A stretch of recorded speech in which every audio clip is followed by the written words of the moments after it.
Gözünün qabağında Allah'ın oğlunu döyürlər, sonra vururlar, sonra başına çırpırlar, sonra onu lağa qoyurlar, sonra maskaraya qoyurlar. Müqəddəs yazıda yazılıb ki, onun üzündə insan üzü qalmamışdı. Görün Rəbbimi, biz insanların günahı nə günah qoymuşdu. Və Allahın kəlamı deyir ki, Allah bunu elədi. Ədalətli Allah.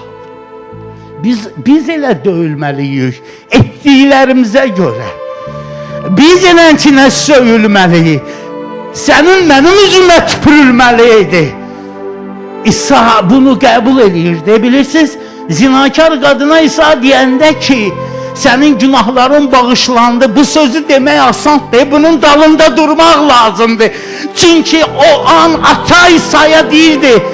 İsa düşünürsən nə deyirsən? İsa deyirdi, hə ata, onun günahına görə məni döyəcəksənsə, onun günahına görə cəzalandıracaqsan məni sən ata, mən başa düşürəm.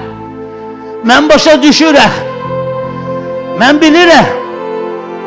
Çünki mənim yadımdadır hələ bir zaman biz dua eləyəndə, körpə olanda bir uşaq belə bir vəh görmüşdü. Mənə danışmışdı.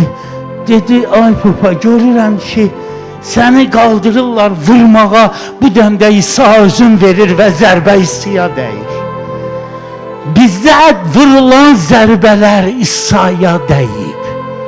O sənin, mənim günahıma görə çarmıxa gedirdi. O zinakar qadının günahın üstünə götürüb çarmıxa aparırdı. O sən oğrunun günahını götürüb çarmıxa aparırdı. Bizim günahlarımızı götürüb çarmıxa aparırdı.